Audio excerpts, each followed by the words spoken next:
when we will finish the research, we will come back to you. We will send you the executive summary. So you will know at the end the final results, of course, what Good. your contribution. So, Mr. Kappaz, the first very simple question is, when it was the first time you encountered Pernod Ricard or Pernod Ricard people? Well, the first time I encountered Pernod Ricard is probably, I would have been very, very young, because I'm sure my father and my grandfather would have been drinking Pernod Ricard products when I was a boy.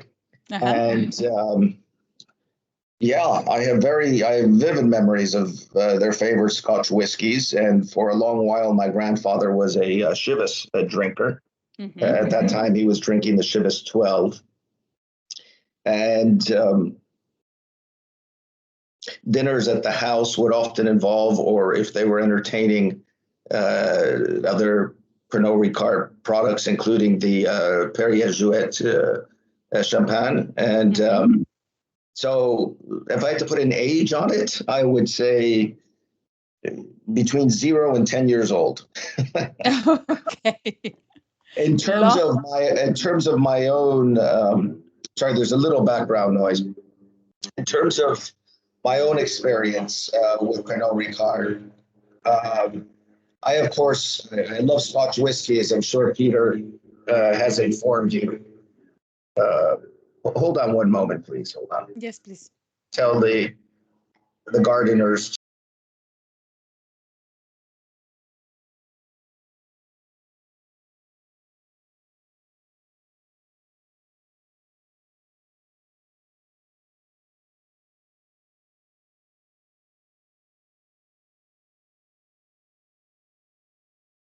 Sorry about that. The gardeners are right outside of my window, cutting the grass. So, yeah, my taste in Scotch whiskey has consolidated, if you will, refined over the years. As a younger man, I drank several different whiskey products, and normally on the rocks. And then I grew a great affinity, spending quite a bit of time in Scotland for single malt scotches, and in particular single malt scotches that perhaps were not so easy to find in the United States or in other parts of the world, the Far East, where I've spent a lot of time. And to this day, that is still my digestif. My after dinner drink is usually a single malt Scotch whiskey. Which one will depend on my taste, and I'll come back to that. But of course, if someone offers me a nice Armagnac or a cognac, and I am their guest, I will gladly accept that as well. But prior to dinner, usually my drink is a blended Scotch whiskey on the rocks. So as my taste matured, I started to gravitate to certain whiskeys in particular for my everyday cocktail. And in terms of, and I don't know if this is relevant to your study, but in terms of the 12-year-old, I drink several, but I usually drink the Johnnie Walker Black Label, just as an everyday. I know that's not Pernod Ricard, that's Diageo, because I like to smoke, and I think they make one of the best 12-year-old blends on earth, certainly within the Scotch whiskey world. However, candidly, I think their 18-year-old is mediocre at best. I don't think Johnnie Walker ever hit its mark with the 18-year-old, whereas Chivas Brothers, the Gold Signature, the Colin Scott Gold Signature 18-year-old by Chivas Brothers, in addition to being one of the most beautiful whiskey bottles I've ever seen, I think is far and away the best 18-year-old blend out there. And I think it's a great shame that it's marketed so well in the Far East, to a certain extent in Europe, and really not marketed at all in the United States. I would say North America, but I think they do perhaps a better job in Canada than they do in the United States at marketing it. So it's not, yes. So you're talking about Chivas Regal in this case. The Chivas Regal 18-year-old. Okay, yes.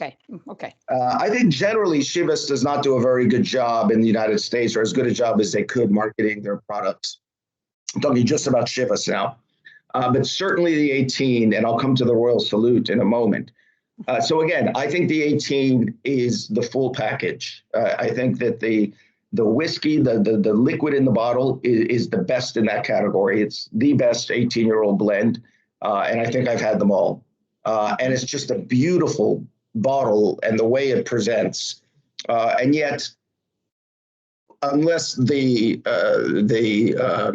spirits store owner is a fan and he wants to promote it, it's usually on a shelf somewhere and you have to go look for it. Now, that's a gross generalization. The United States is a very, very large country, but I travel quite a bit. And I have to say that Chivas does nowhere near the job of marketing, in this case, what I think is the world's leading product in its category, as say perhaps Diageo does with the Johnny Walker blends. So I think that's a great opportunity for Chivas Brothers and for Pernod Ricard to expand and promote its wonderful products in the largest market in the world. And then you get to the Royal Salute. And it's just a second, because actually, just to stay on Chivas Regal. So you are so you appreciate a lot this product. So I have the impression that you know a lot about it. So assuming that you have the opportunity to improve and to give suggestion to Pernod Ricard how to improve the marketing, the presence, the perception in the market, what would you recommend to Pernod Ricard to do that? Well, the first thing I would recommend is to look at what Diageo is doing with the Johnny Walker brand and what they're doing in print media, online media, with the various distributors in the United States in promoting it, how they negotiate, where the Johnny Walker is going to be positioned in the shop, etc. I would start there and then say, okay, this is what we're doing at Pernod Ricard. So we don't want to copy them, but we're certainly going to have to do more. And I think it's across the board.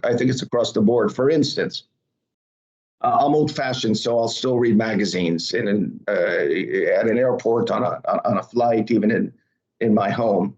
And around the holidays, you can't miss the full-page advertisement for for instance, the Johnny Walker Blue Label. Well, and it changes the message every year, but it's usually a variation of what do you buy the man who has everything? And they show the bottle and it's beautiful, the box and the bottle. You don't see that for the Royal Salute. You don't see that for the Chivas Regal 25, okay, which are comparable in terms of market positioning to the Johnny Walker Blue Label. I would argue that the Royal Salute is a different whiskey altogether because of its blend and to a certain extent much more exclusive when you get into the older, the Stone of Destiny, the 38-year-old and the 62 Gun Salute. I don't think anything in the Blue Label, Johnny Walker Blue Label range even approaches those whiskeys. They may claim that they do, but I don't believe that they do.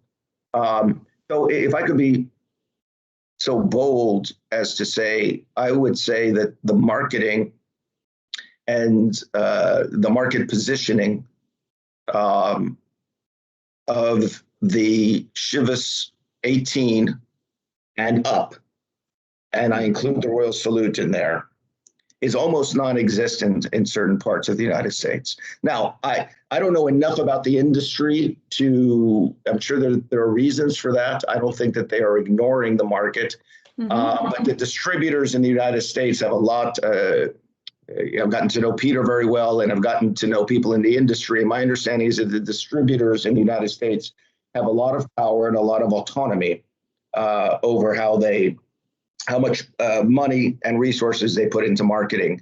So that could be a factor here, where Pernod Ricard does not control absolutely how much goes into marketing in certain markets around the world. I think there's a tremendous opportunity there. Mm-hmm. Every time I serve the Chivas 18 to even sophisticated or to connoisseurs of Scotch whiskey, it's a revelation to them. Very few of them will have tried it. They don't know to ask for it. You don't find it often in bars. Same as the Royal Salute. You seldom will find it in bars in terms of the top shelf whiskey. So when they drink it, I can't think of one instance where there wasn't a pause and a look of pleasant surprise on their face. So I think it's the full package. As I said, all that's needed is to position it in the marketplace so that more people are drinking it. And I think once that happens, this could be a very positive. It could very positively impact boost sales significantly. Okay. So that's on the whiskey side. And then, staying with whiskey, in terms of the single malts, let me focus on one brand that is Pernod Ricard, and it's my favorite across the board in terms of every day. If I have to drink one single malt, it will be one of the Glenlivets. So I think Glenlivet has done a much better job of marketing in the United States and in other parts of the world than I think Chivas has with the Chivas whiskeys and the Royal Salutes. Still not quite as much and not nearly as much as, say, the Macallan. With the Macallan, it's so prominent. Everyone knows it. Even people that don't drink Scotch whiskey, when they buy gifts, they walk into the store and they say, okay, this one must be good. I read about it, I see it, and they buy it. And they don't realize that the Glenlivet is so much more than only the 12-year-old, which is almost akin to a blended Scotch whiskey in the way people enjoy it. The 18-year-old is superb. It is superb. And the 21-year-old, I think, is the best 21-year-old in terms of the whiskeys that you can find in the global markets out there. I know that there are 21-year-olds that are very, very rare that you're not going to find in your local shop. But in terms of what you can find in your local shop, that's my gift for the connoisseur who I want to spend lavishly on, and who will appreciate it, will be the Glenlivet 21. And if my father's no longer alive, but if it was my father's 70th birthday, it would have been the Glenlivet 25 if I really wanted to spend. But again, beautiful packaging. I have them in my office on my bar right now. I have the Glenlivets ranging from some of the younger interesting bottlings all the way up to the 25. All of the bottles are similar and they just look so beautiful next to each other. So I mean, I can already see the advertisement in my head, how you would show the whole array. So again, the product is there. All that's needed, I think, to boost sales in a large market like the United States is better marketing, really old-fashioned marketing. Which I still think appeals. I think it appeals to even the younger generation. One more thing on that, I can't remember the last time I walked into a duty-free in the United States, a very large wine merchant in the United States, and saw a Chivas table at the front, for instance, where they're promoting certain whiskeys, whereas Diageo does it all the time. You see that, we're doing a tasting of the Johnny Walker range here, and they have all the bottles lined up. In the Far East, I see it often. I think Chivas does a magnificent job. Pernod Ricard in general does a magnificent job. Singapore, Hong Kong, Japan, Korea. I mean, really, really well positioned. The new whiskey store in Singapore's Changi Airport has an entire wing dedicated to the Pernod Ricard whiskey products. Yeah. And very with the history, they have a scale model of the of the Glenlivet distillery with the history of the Glenlivet. They explain the different Royal Salute blends. They explain what makes the Chivas 25 so special. Really well done. You're not going to find that in the United States, and that's a real shame. Especially when, as you mentioned before, United States is one of the main market for whiskey, as far as I know. I think it's the largest market in the world, certainly in absolute terms. Per capita, perhaps not, but in terms of total volume, it has to be. It has to be. Yeah. So many interesting information. Now I need to go back and then try to decorticate several concepts that you mentioned. First of all, what I noticed is that you really like drinking whiskey. So this is, you said that you are not a real connoisseur, but actually, apparently, you have your own taste that comes from so far. So your opinion is very important from this point of view. What is interesting is that you compare brands from a product perspective, product point of view. So if you what I'm interested in to know is what kind of experience you have with the brands. I mean, because so you are simply buying products when you go to the come si chiama, the specialty shop, or you I don't know, you are contacted by the brands, they are promoting to you different products, different I don't know, different special editions. How it works? Where do you buy? And then voila, what is the relationship with different brands? You mentioned Diageo, you mentioned Pernod Ricard, and so on. So what is your relationships with them? That's a very good question. And honestly, it's just my experience over the years. I know what I like. Occasionally, I'll try something new, and I may or may not like it enough to seek it out. But it's really 30 years drinking and enjoying different spirits, Scotch whiskey in particular. In terms of the actual product and the brands, I have my rankings in my head. So I said if I had to pick my favorite 12-year-old Scotch whiskey, it would be the blend. It would be the Johnny Walker 12. My second favorite would probably be either the Chivas 12 or the Buchanan's 12. I think in terms of the 18-year-old, number one is the Chivas 18, the gold signature. And I think it's number one by a lot. I don't think it's number one by a nose. And I think the number two is the Buchanan's 18. And I think the Diageo with the Johnny Walker is way down the list. And I won't bore you with like every category. But in terms of other spirits that are not whiskeys, I love the Plymouth gin. I just love it. And it's, again, not really marketed in North America as like some of the other gins are, the Tanqueray 10. There was a great campaign on the Tanqueray 10.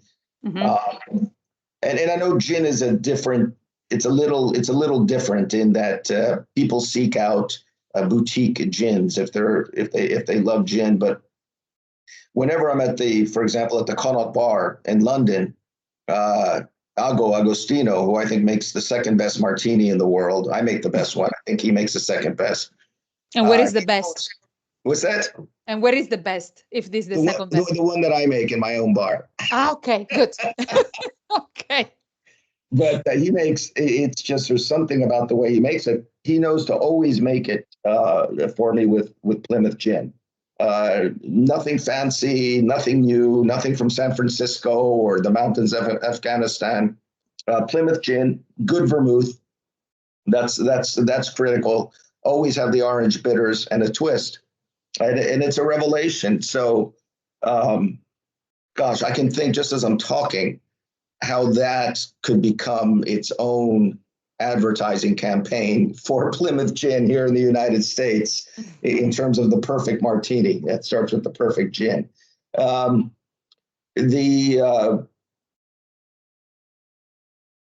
don't recall, other than the champagne, which wines Pernod Ricard owns. I know they own the Perrier-Jouet. which is it's a well-known brand, of course. But again, if you look at the marketing and the market positioning, very, very strong in Europe, very strong in the Far East, not so strong in the United States. So it's not just the whiskeys in the Pernod Ricard product portfolio. I think it extends to other spirits as well, where there's quite a bit lacking in terms of how the product is being positioned in the U.S. Okay. So coming to the experience you have with the brand and not with the products, where did you meet Peter for the first time? I met Peter at a polo match in Singapore years ago, and we immediately hit it off. Sometimes when you travel enough and you live long enough, occasionally you'll meet someone who you immediately hit it off with. And before I knew it, we were running into each other in different parts of the world, in the remote parts of Indonesia, in Monaco, in Dubai. And I visited him many times in the UK, and he's visited me in Singapore. He's been to my home here in the US. But I probably learned more about Scotch whiskey from Peter than anyone else. In addition to being a larger-than-life, very colorful person who promotes the brands very, very well. He promotes the entire industry very, very well.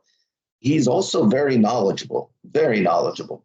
I've done numerous tastings with him where we've tasted some of the rarest whiskeys on earth. Spent a lot of time with Colin Scott, the master blender who just retired of the Chivas. So over the last 10 years or so that I've known Peter and Colin for a part of that, is really where my knowledge went from being a Scotch whiskey lover that thought he knew quite a bit about what was in the bottle, to realizing I knew next to nothing. And my knowledge has expanded considerably since, which has also enhanced my personal enjoyment with the product, because now I know what to seek out. I also know what to look for in certain blends, how to properly taste the whiskey on my palate, if it's a peatier Islay malt versus a Glenlivet, a Speyside malt. So it's been great and so much fun. I mean, Peter and I, we probably have too much fun together. I'll leave it at that. Now, this is very interesting what you're saying. So you always appreciated the product, but after having met Peter, something has changed. So this is what I have understood, right? So the way you consume the product and then your knowledge of the product is different now, correct? Yes. If I had to provide an analogy, I probably had a strong high school or upper school knowledge at the time I met Peter. And since I've known Peter, I now have 2 doctorate degrees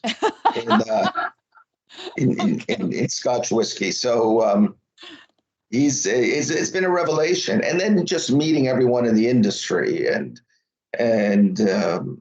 how they promote the industry, and from the Duke of Argyll to the friendly rivalries between Pernod Ricard and Diageo, and the Scotch whiskey industry it may be unique in the spirits world. If not, it's certainly very rare, forgive the pun, in that everyone needs to work together. So competitors have to work together.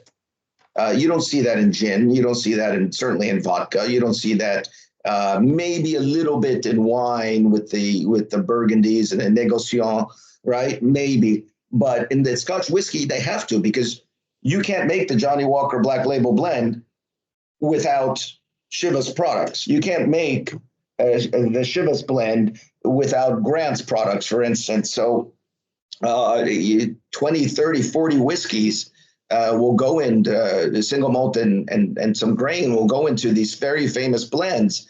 And it's almost impossible, especially with those traditional blends, to vertically integrate all of those into a Diageo or a Pernod Ricard or Bacardi. Yeah, I have tremendous respect for that industry, and I've gotten to witness it up close at the Keepers of the Quake dinners and other dinners, usually in the UK, where these titans of industry that are also fierce competitors on a global scale really enjoy each other's company. You don't see that in many industries. Mm-hmm. I agree. Yes. To use the hashtag that we have here in Monaco is stronger together, and then I truly believe in this claim, actually, because strong. So if we work together, we are definitely stronger. I fully agree. I fully agree with you. And then, so you said, so when you met people, so your knowledge has changed, but it means that you never met any other ambassador from Diageo, from any other brand outside Pernod Ricard, who spent time with you and teach you.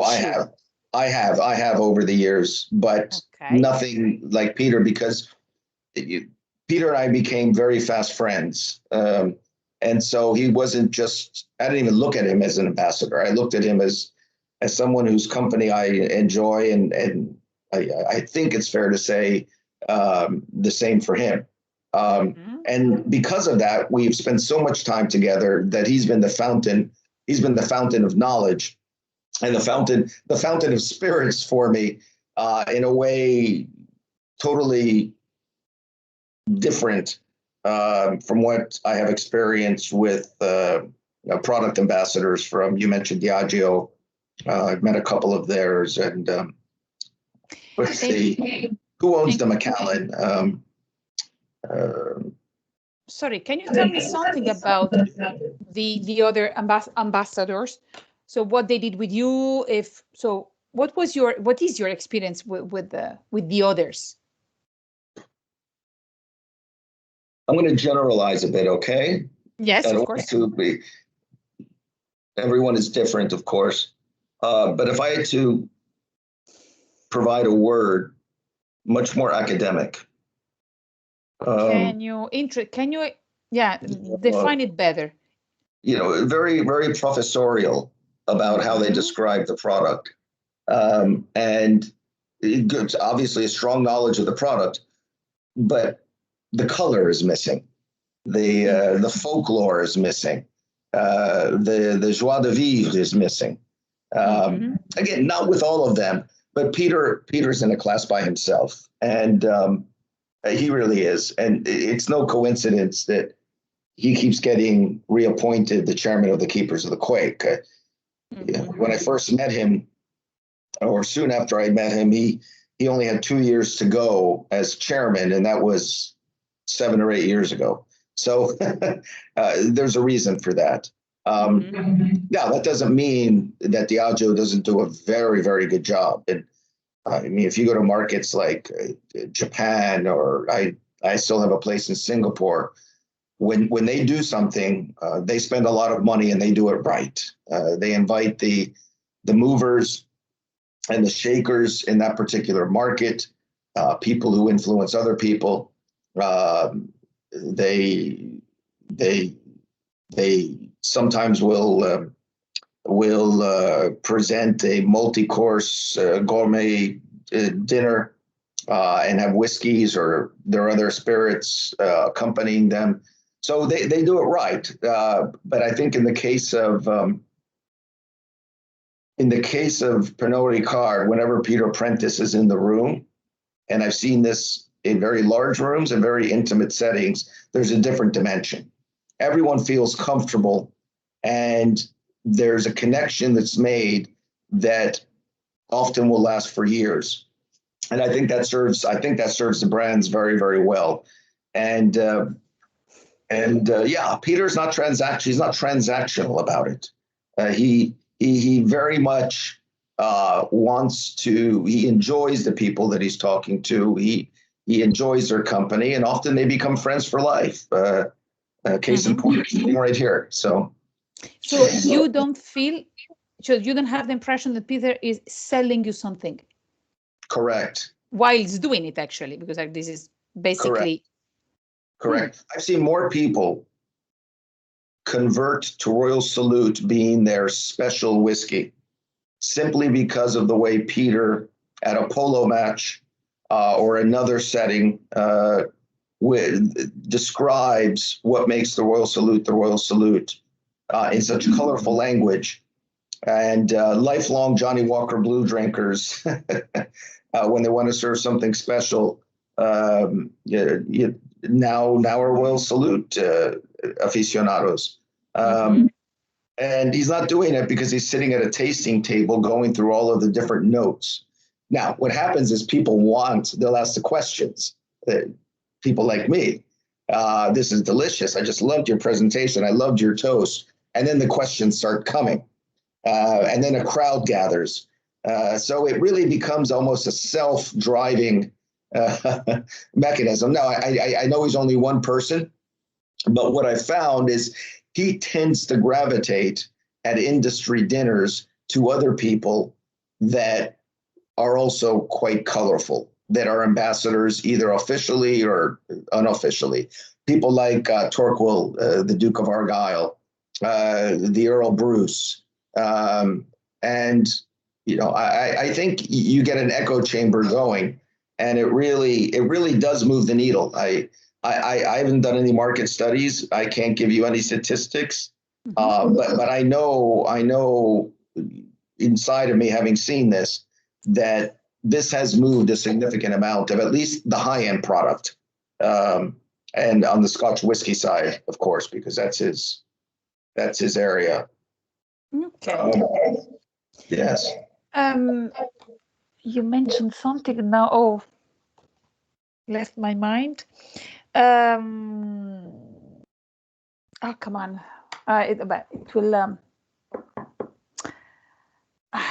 It will come back. You said something very interesting. It will come back. And so, and I'm trying to find back what you're saying. Mannaggia la miseria. Oh. Was it about the? You are really a waterfall of many interesting things, and I'm trying to catch words. No, don't be sorry, because it is very. So I'm sure that when we listen again your conversation, I will find again the question. Anyhow. Let's speak about the other people who attend these events, because you're saying that you find them very, the colorful. Yes, sorry, I found it.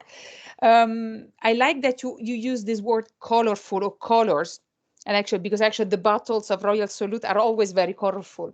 Yes. It seems that there is also a combination of the personality of Peter, as you said, with the product. So. Do you think that if Peter leaves, something will change in the relationship with the brand? I do. Royal Salute? I do, but that's only my personal opinion. I don't think you can go to, for example, a British Polo Day in Abu Dhabi, in Nihisumba, here in the United States, New York or Florida, Monaco, and associate the whiskey aspect of that with anyone other than Peter Prentice. And some of my best friends of late, over the last 5 to 10 years, have been people that I've met through Peter. Be they polo players, colorful characters from different industries, sometimes just ordinary people. So yes, I think very much I think the brand would suffer, but I think more importantly, or just as importantly, I think it would be viewed negatively by perhaps a small, but I think very influential contingent of people. Again, people in the polo world. Where in those venues, in those areas, in those cohorts where high-end brands, okay, are best positioned and marketed. So yes, I think the answer to your question is yes. So, so it means that most of the part of the appreciation you have with the product is really related to the person, to the relationship you have with your ambassador. That is part of it. Certainly when it comes to the Chivas and the Royal Salute, that is part of it. Okay.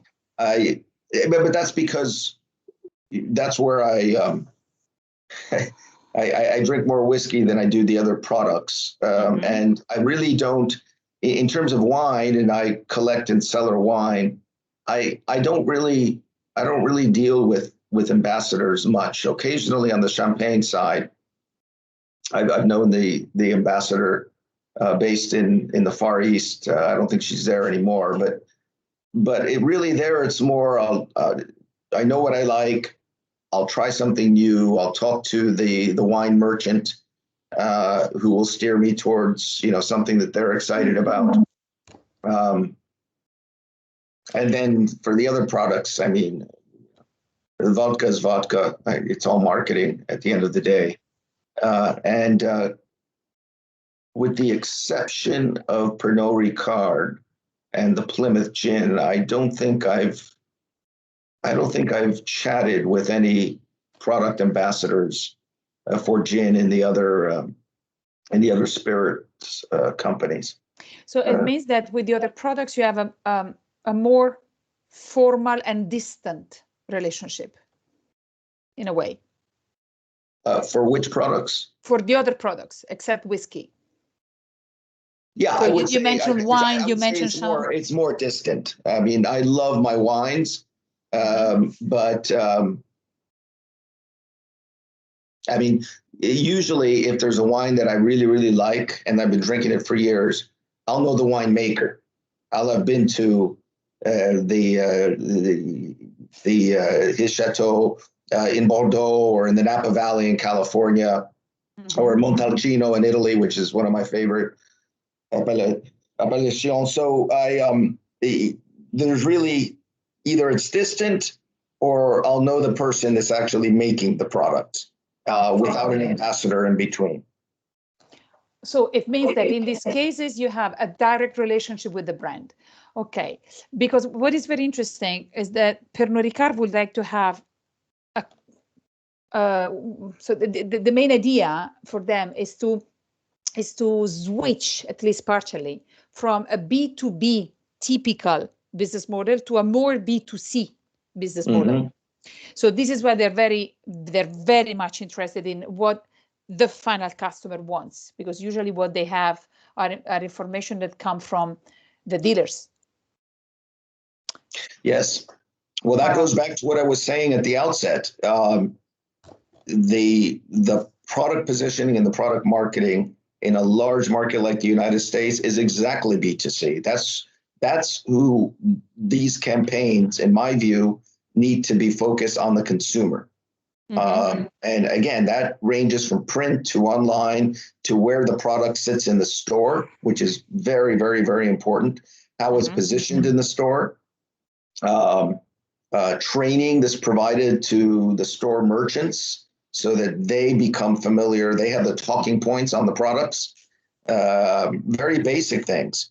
Yeah, I can assure you, you can walk into 100 liquor stores in the United States, different parts of the US, and ask the staff, to the extent they sell the Royal Salute, what are the tasting notes on the Royal Salute? And what's the difference between the 21 and the 38 and the way they taste? And one, maybe two out of those 100 will be able to answer that question. Okay, you ask the same thing about the Johnny Walker Blue versus the Johnny Walker Black, and about 50% will be able to answer. So there's a lot of opportunity in terms of the B2C marketing. Now, with whiskey, I think that what Peter does, for instance, is a combination of B2B and B2C, and it's done in a very beautiful way. So I mentioned the polo match. There was one in Singapore, which is not a big country, but it's on a per capita basis, a very large consumer of luxury goods, whiskeys, champagne included. And it was a Perrier Jouet that was served. It was the Royal Salute that was served. And there must have been 500 people there. And Peter gave a toast to all 500 of those people. And it had an impact. And in that group, you obviously had merchants, which probably represented 10 to 20% of the guests, but they own the wine shop, so to speak. But then you had a lot of influencers, consumers that people want to emulate. And that is, it's hard to reach people in that way. And it's hard for me to describe sort of the echo chamber, the multiplicative effect that has. But I know, my instincts tell me, I see it. It's there.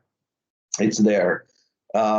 I think the Royal Salutes and Chivas' association with polo, which may be considered an exclusive sport, I think it's a very strong one, actually. And the more that people take interest in polo, and they are. In fact, there's a big campaign to find ways for people of perhaps lesser means to be able to participate. Certainly here in the United States, in Florida, in New York. I think you spent years, or you, Pernod Ricard, building that relationship. Not that my view counts, but if it did, I would say don't keep that relationship in place. It's a good one. It's a good one, and I think it pays dividends, perhaps well beyond what can be easily measured. What can be easily measured. So I'm sorry, I'm rambling a bit, but I enjoy the topic. No, it's so your passion is so tangible, I can say. So there's nothing there. There's nothing more tangible than a passion of a person talking about something he or she likes. So I am passionate about it. Yes, thank you. I see that. And then it seems that actually you are the perfect ambassador for Royal Salute, and then not only for these brands. This is my impression. Said you are the influencer. I try to promote it with friends, acquaintances, people I know, restaurants, wine merchants, my country clubs, as much as I can, because I believe in it. And I think if, as much as I love it, I think other people will really love it. And as I said, it's so far, that's been the case. So I would consider myself an unofficial ambassador for the Chivas brothers and for the Royal Salute. Yes. This is what I think. So Peter had a good eye on this, because all people I talk with, and then I spoke with people a bit around the world, and then I had the same passion, and then you share the same characteristics. So this is very good. And another thing that oh Madonna Santa, you give me so many things that I miss what I had in mind. That is, you said that you are gifting. No, sorry. You said that you are collecting. Sorry, that you are collecting spirits, as far as understood, right? You mentioned that before. Yes, I mean I drink them, but I do. I have an array of very rare whiskeys, everyday whiskeys, and then quite a bit in between. Okay. So you collect for personal reasons, so for pleasure or for investment? So what are the reasons really behind? Really for pleasure. Now I do have 1 or 2 bottles that I've been advised not to open because they don't make it anymore, and it's worth more in the bottle. Okay. That doesn't mean I won't open it, but so far I have not. But I'm looking at an old bottling of the 62, the Stone of Destiny, the Prince Harry and Meghan Markle Royal Wedding Edition, and all of those are at least half empty. So. Okay, so you don't, apparently you don't do it really for investment. So it comes with, but it's not the main reason. Yes. Okay. I buy whiskey to drink it and to share it with other people that either have a passion or a love for it, enjoy it, or that I believe will enjoy it once they taste it.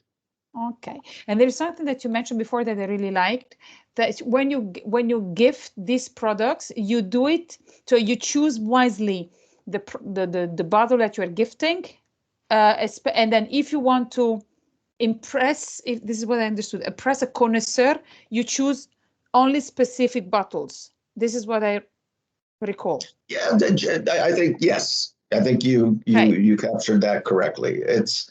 Can you elaborate a bit more on that? Because this is also very interesting, what you said at the beginning.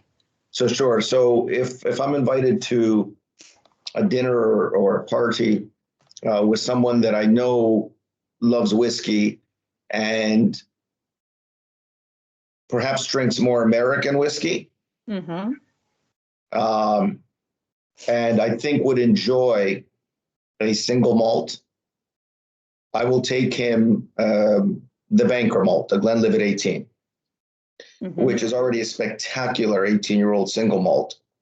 If I'm visiting someone who I know already has an impressive collection of single malts or blended whiskeys, depending on who that person is, but I know they don't have the Stone of Destiny in their blend collection, I might take them the Stone of Destiny. Now that's a very lavish gift, of course, right?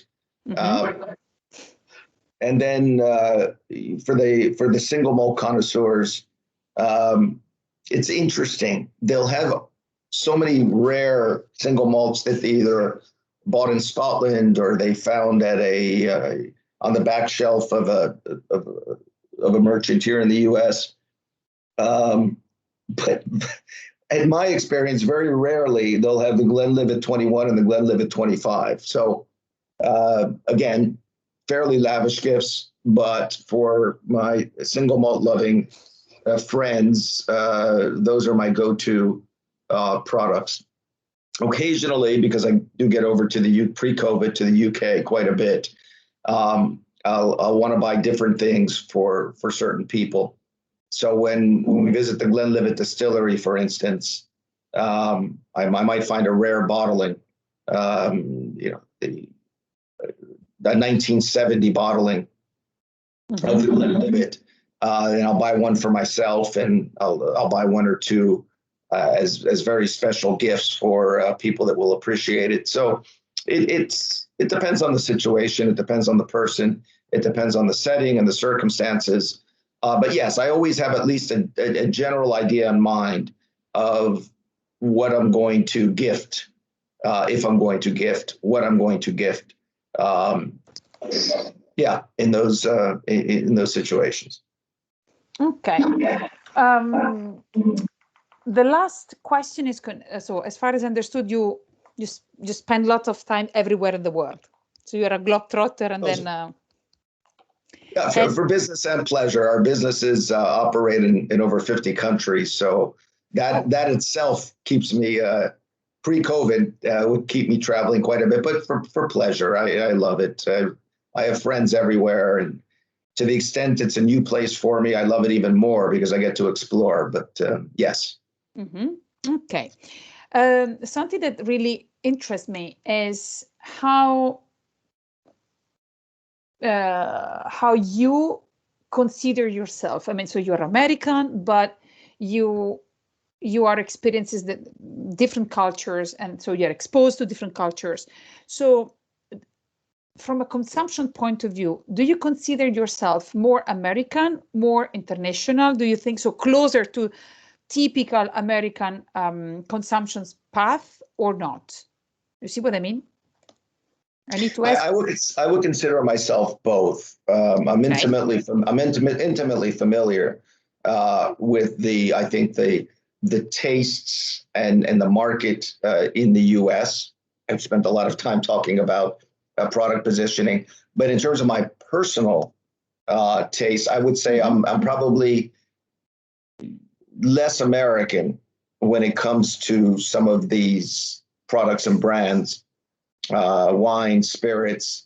Probably more international, more of an internationalist or European in that regard. I've spent quite a bit of time living and traveling in Europe, and that's been a blessing. That's been a gift because I get to see things from a different perspective and taste things from a different perspective. And I know exactly which Brunelos I like, and I've been to the vineyards and I've spent time with the winemakers, for instance. And not everyone gets to do that, and so I really consider that a blessing. So my perspective is really, it's a global one in that regard. So yes. As a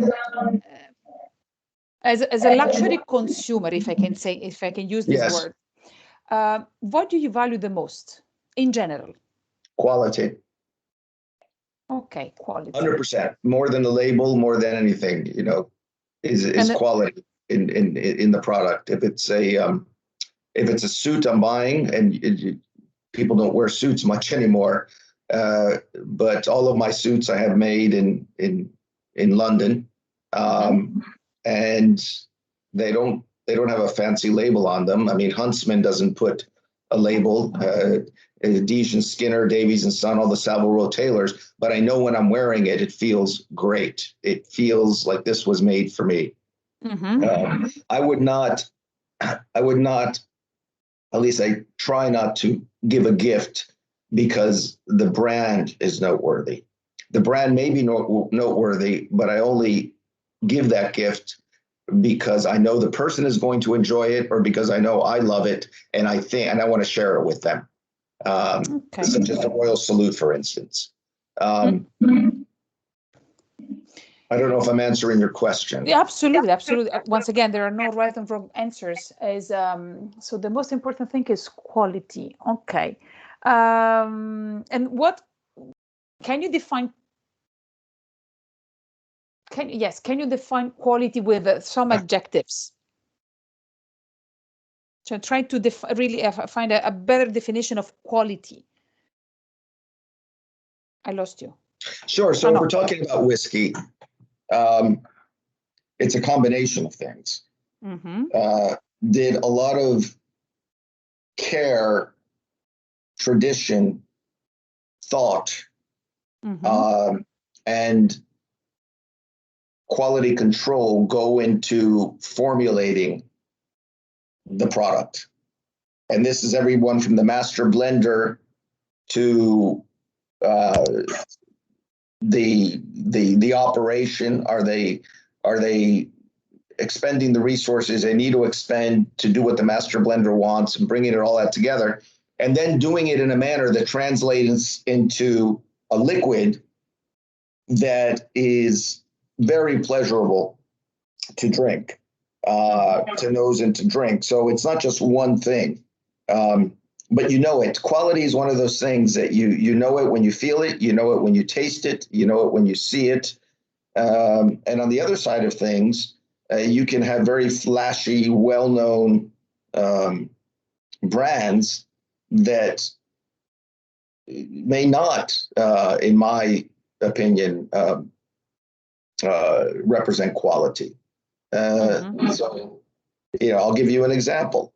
My wife loves certain Ralph Lauren products, especially the couture, but also, the way he makes his jeans, they fit her well.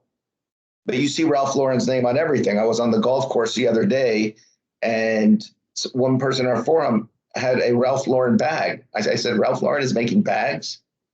And I looked at it, and it wasn't a very good bag. He was just selling his name. And I know his girlfriend bought him that bag because it had the Ralph Lauren name on it. But it wasn't because it's a high quality product.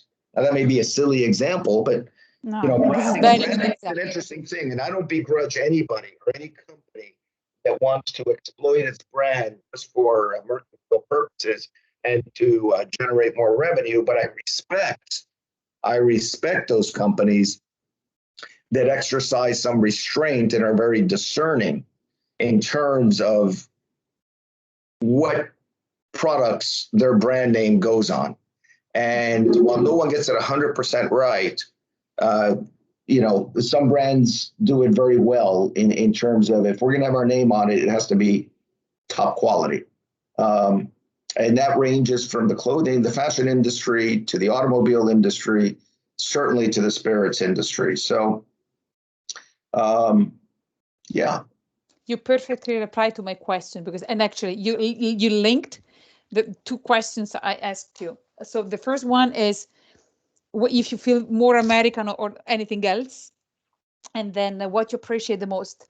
So the answer actually you gave me is very strongly related to a more international appreciation of luxury products than a typical and the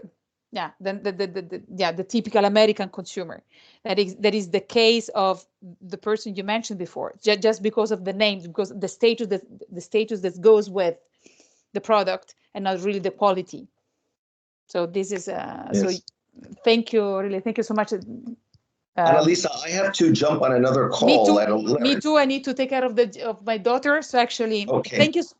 Well, best wishes. Are you Italian or from? Yes, I'm from Spain? Rome. Oh, no, beautiful! One of my favorite cities.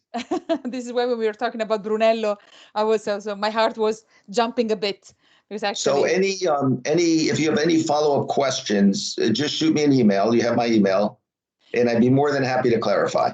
Thank you so much. But you gave me such precious information. So I will thank Peter for this connection, and then I wish you a really good rest of the day. Thank you so much. Molto grazie. Arrivederci. Arrivederci, salve. Ciao. Arrivederci.